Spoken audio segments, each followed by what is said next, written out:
Welcome back to Not So Radical. I'm your host Peter, and today's video is going to start a little differently. Now, my last video, The End of Mask, approximately 2.5 hours after the video was posted, it was actually taken down. It was striked against community guidelines for medical treatment misinformation. Now, luckily the video's back up, but to get it back up, I had to appeal it. I had to speak up and say, hey, I got my sources. It was through CNBC, the accredited doctors they use, other accredited doctors, the CDC, I even got some of the information from, and then a small portion of it, yes, was my personal opinion about that I stated about my experience through COVID, my experience through the pandemic, what I observed, what I've seen. So it hurt the video, it hurt the views on it. Like I said, I'm a fairly new channel. If you've been with me from the start, but I'm slowly trying to grow, trying to hit that 100 subscribers. If you guys can go back, hit that like, subscribe, comment, anything helps, I'd really appreciate it. But now we're going to get into reckless spending and no one wants to work. I wonder why. Let me start off this from Fox News. Project confidence while some inside the White House are worried about what lies ahead. Reports piling up about concerns over the economy. Political allies are faulting the White House for mixed messaging on the... Now, these are, leftist media sources. Economy as warning signs flash. Inflation fears grow. Inflation's already here in a sense. It's slowly rising, just not sure how bad it's going to get. Biden's danger, the great overreaction. Now, I wonder why people are saying that.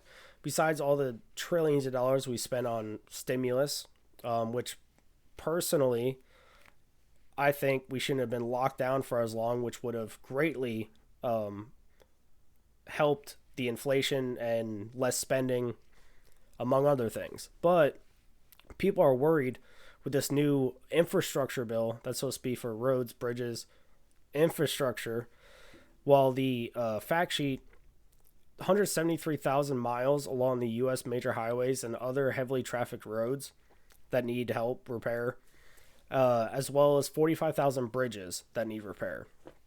Under his plan for infrastructure, the money set aside for bridges and roads will repair 20,000 miles out of the 173,000 miles that need repair. Out of the 45,000 bridges that need repair, the plan only covers 10,000 small bridges. And there's also money to help larger bridges that are most economically significant. I understand that. And there's another $20 billion going to improving road safety through existing programs such as New Safe Streets for All initiative, help cyclists, pedestrians, reduce crashes, fatalities. Hey, that sounds great. And let's look at this. But the $115 billion plan set aside for improving roads and bridges is just under 6% of the total plans, because I believe it's supposed to be around, $2.3 trillion, but there was also talk about it being even more. But as far as right now, we know it's between $2.3 million plan. But with that number in place, only less than 7% is going to actual infrastructure. So what else is in this plan?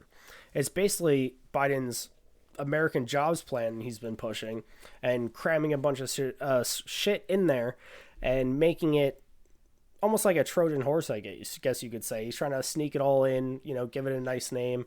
It sounds great. Oh, here, yeah, they even say it, Trojan horse in Democrats' pursuit of progressive legislation. Now, even out of the $115 billion set aside, out of the $620 billion out of the plan that is devoted to transportation infrastructure, roads, bridges, etc., only 18.5% of the $621 billion. So it's like, what are we putting all this extra money towards? So that's why I'm saying it's reckless spending. A lot of people agree. Even on the left side of the fence, they're starting to agree, like you just saw before, of their articles about Joe Biden and fears of inflation, the economy. We're coming out of a pandemic. But that's only one of many growing problems or labor crisis out of the many crises that we have right now, depending how you look at them. Well, let's get back into this video. The recovery. There are also concerns about growing inflation. And Axios is reporting some Democrats and economists think the president's spending plans could be too big. And the gas crisis the Biden administration told Americans would soon go away is still happening. In Washington, D.C., 71% of stations are out of gas, and other states are still experiencing shortages. between shortages, rising gas prices. You saw that even DC, 70% of gas stations are without gas. Now, I know a lot of you are going to say, hey, no, wait, the pipeline was just hacked. It got hacked. It's apparently back online now. But apparently, this commander-in-chief likes to negotiate with terrorists. I mean, I can't believe I'm saying it. It was hard to get out, to be honest. But negotiating with terrorists, basically, hacking our pipelines, keeping it shut down. And then I know Biden didn't, I mean, as far as I know, I don't hear anything about him getting much involved with it at all. I believe at one point I heard that he said for the pipeline, the company, to negotiate with them and come to an agreement or something. But they apparently paid $5 million to ransom money to the cyber hackers, the cyber attack. So paying that now, I guess, hey, we needed people were going crazy on the East Coast about gas. We need to get that pipeline under control, especially after the Keystone Pipeline already ignited fears about fossil fuels, among other things. Gas prices started increasing. And now this new cyber hack on our vulnerable pipeline, it shows you how we can't just transition so quickly to clean energy. It needs to be a steady process in that direction, but it can't just be a flip of a switch, in a year from now, 2 years from now, we're going to be totally green. It just doesn't happen that way. Look how vulnerable that is. And now you're paying that $5 million to hackers. Well, what's stopping them from hacking another pipeline or doing it again and be like, hey, they paid us $5 million last time. Let's see if we get $10 million out of them next time. That's why you don't negotiate with terrorists. Yeah, you never win when you negotiate with terrorists. Now, let's see what else Biden has to say, or what's going on in this administration. So while warning signs may be flashing, President Biden is telling Americans there's nothing to worry about. We've gone from stagnation to an economy that is growing faster than it has in nearly 40 years. We've gone from anemic job creation to a record of creation for a new administration. None has ever created this many jobs in this time frame. The progress is undeniable. Greg, then when you hear your... Now let's fact check Biden about that. And greatest job growth in 40 years. Anemic job growth from the anemic status it was in. Let's see how true all that is, or let's use some common sense. Because, I mean, there was a report about Trump adding 11.6 million jobs in the same time period, not his first 100 days in office, but the same kind of time period. Now, this is Snopes. It leans left, but it's one of those fact checkers. But I figure I'll use a left-leaning one to just show you. Now, where is it? Yeah, right here.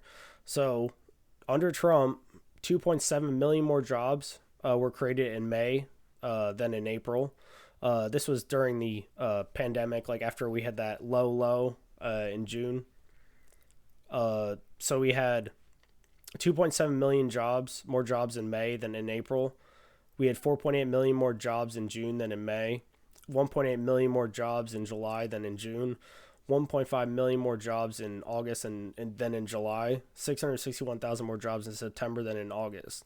Now, it was right before this that we had that large dip in COVID, and we started, people was trying to, less restrictions. We weren't necessarily totally sure what to do, what not to do, but a lot of these jobs were from COVID that were people coming back to work, but still, 11.4 million jobs that came back or saved, I guess you could say.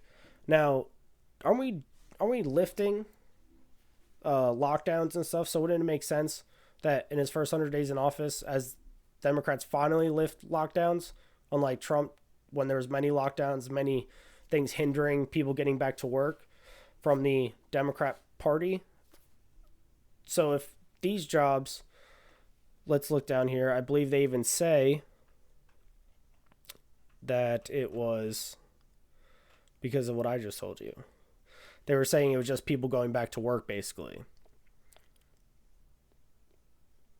Yeah. So they were basically saying that it was just a recovery. But then why don't they call this a recovery? Why are they applauding Joe Biden with credit for the 1.5 million jobs gained back when they're just people going back to work? And I know there's a lot of businesses out there that are offering starting bonuses, even as well as I've heard several McDonald's offering $20 from $15 to $20 an hour just to incentivize people to come back to work.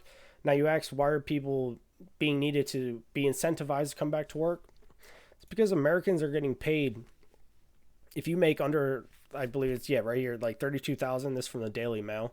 If you make under $32,000 a year, you can make more in benefits from week to week, month to month than you would actually working at that job you were working at previously. Now, this is what happens when you keep pumping money into the economy, keep pumping money into it. Comes along inflation. When you keep handing money out to people, people don't want to go back to work. I mean, the crisis after crisis this administration has created is alarming. It's scary, and something needs to be done about it from our legislators, our politicians that represent us. They're doing a piss poor job right now, and they need to get their act together. But that's why I'm saying it's reckless spending, and no one wants to work right now. And we've called this out. We've said this for a while now, that with the reckless spending was going to come inflation. Nobody's going to want to work if you keep handing out money. And hey, look, the bread and butter is in the facts, and just do a little research yourself. You'll find all this stuff. You'll see it too. Hopefully you open your eyes to it, and we can all work on resolving these issues instead of creating more problems. But that'll be it for today. Hope you guys stay safe out there. Don't forget to like and subscribe too. The YouTube algorithm, it's very finicky. Sometimes I hear that it's mainly likes, mainly comments, or how many subscribers you have. But if you guys could help support the channel, hit that like, subscribe button, leave a comment. Really appreciate it again. Take care.